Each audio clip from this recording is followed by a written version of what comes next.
June 23rd, 1941. Outside Brest-Litovsk, western front of the Soviet Union, dawn breaks over the endless plains. The air smells of oil, dust, and pine sap. The ground trembles under the steel tracks of Heinz Guderian's 2nd Panzer Group as it surges eastward, part of Operation Barbarossa, Hitler's gamble to crush the Soviet Union in a matter of weeks. Inside a Panzer III, Oberleutnant Karl Müller wipes sweat from his forehead. His tank engine hums like a restless beast. "They say this will be over by Christmas," his gunner jokes. Laughter crackles through the radio. The Germans have smashed through frontier defences, overrunning towns before the Soviets even know they're at war. To many of them, this feels like Poland and France all over again. Another lightning victory. But that afternoon, near the village of Ostrogojsk, their advance halts. Through the haze of burning fields, a strange silhouette appears, boxy, sloped, alien. Its turret turns with mechanical calm. Müller frowns. "Was ist das?" his loader mutters. The Panzer III fires first. A 50mm round streaks across the field and clangs against the enemy's armour. Harmless.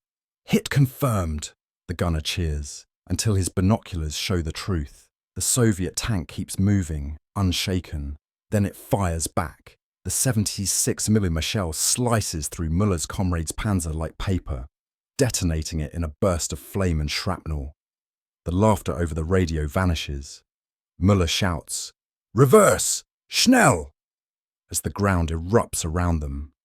The last thing he sees before ducking inside is a red star painted on the tank's turret, and the curved, angled armour that makes it nearly invincible. They've just met the T-34. July 1941, Smolensk sector. Word spreads quickly through the German armoured divisions. Reports pour into headquarters. New Soviet tanks. Fast, deadly, unstoppable. Many dismiss it as exaggeration. "Russians can't design tanks," sneers Major General Friedrich Hossbach. "They build tractors." But as engineers recover damaged Soviet machines from the battlefield, disbelief turns into fascination. The T-34's armour is sloped at a 60-degree angle, a revolutionary design that makes enemy shells glance off. Its wide tracks glide over mud where German tanks sink. Its 76.2mm F-34 gun punches through panzer armour from distances once considered safe.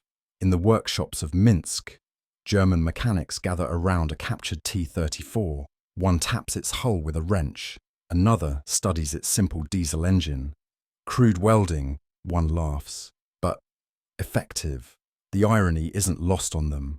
The Soviets, whom they viewed as backward, have built something Germany didn't expect, a weapon of endurance. Meanwhile, in the field, Müller's unit has learned to fear its roar.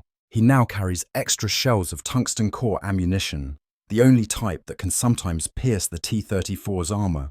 If fired from close range and at the right angle, every encounter becomes a duel of nerves and terrain. Autumn rains turn the Russian roads into rivers of mud. The Wehrmacht's once mighty blitzkrieg slows to a crawl, yet the T-34s keep coming, in waves, rumbling out of forests and villages, seemingly endless. One German radio operator mutters during a lull in fighting, "If they can build these faster than we can destroy them, we'll never reach Moscow." He's right. December 1941. Outside Moscow. The temperature drops to minus 30 degrees Celsius. Engines freeze, lubricants congeal, rifle jam. The Germans had brought summer uniforms. They expected victory, not survival. In contrast, the Soviets are ready. Columns of T-34s roll out of the blizzard, engines growling like beasts of iron. Their diesel fumes hang thick in the frozen air. Inside his Panzer III, Müller's breath turns to frost. "We can't stop them," his radio crackles. "They move even in this cold." The T-34's wide tracks glide effortlessly over the snow, while German tanks bog down. Its armour shrugs off small-caliber rounds, and its turret turns faster than theirs. German soldiers whisper a new word with awe and dread. Teufelspanzer, the devil's tank. By nightfall, the German lines buckle. Soviet counterattacks push them back towards Smolensk. The myth of invincibility dies in the snow. In a captured field diary, one German officer writes, "We thought them clumsy and slow. Now we realize we are fighting the future." Berlin receives the reports. The High Command, alarmed, issues orders to Krupp, Daimler-Benz, and MAN design a countermeasure immediately. They need a tank that can match the T-34, a tank to restore the Wehrmacht's pride. The race begins. April 1942, Nuremberg, Germany. Inside a drafty factory hall, engineers huddle over blueprints marked VK30.02. The prototype's shape looks familiar. Sloped armour, low silhouette, high velocity 75mm gun. It is, unmistakably, inspired by the T-34. "Call it the Panther," one designer says. A predator built to hunt the red beast. Months later, the first Panther tanks roll off the assembly line. A mechanical apology wrapped in pride. It's faster, better armed, and deadlier than anything before it, but also overcomplicated, heavy, and fragile compared to the Soviet workhorse it imitates. Meanwhile, on the Eastern Front, Müller climbs into his new machine. He runs a gloved hand across the sloped armour and smiles faintly. "Looks familiar," he murmurs. By now, the T-34 has evolved too. New variants, better guns, thicker armour. The war of steel has become a chess match of innovation.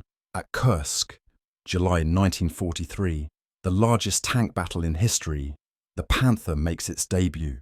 Flames and smoke blot out the sun. Across open fields, hundreds of T-34s charge into waves of German armour. The ground shakes, the air howls with cannon fire. The Panther proves formidable, but not indestructible.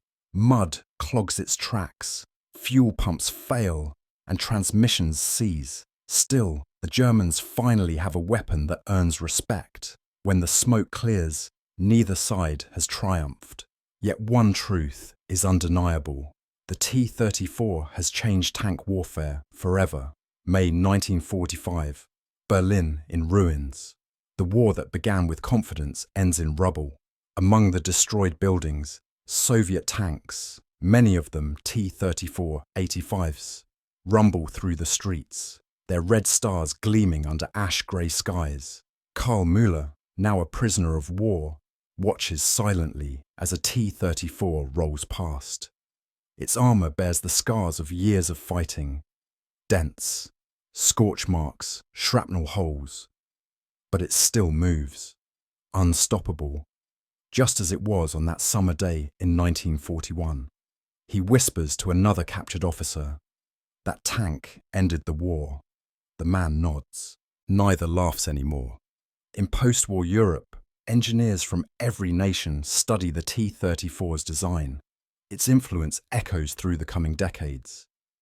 In the American M48 Patton, the British Centurion, and even the German Leopard that would one day defend a free Europe. The tank once mocked as crude and primitive became the standard of modern warfare. As the dust of war settles, one truth remains clear. The T-34 was not just a machine. It was the embodiment of endurance, ingenuity, and the iron will of a nation refusing to fall. Its echo still rumbles through history.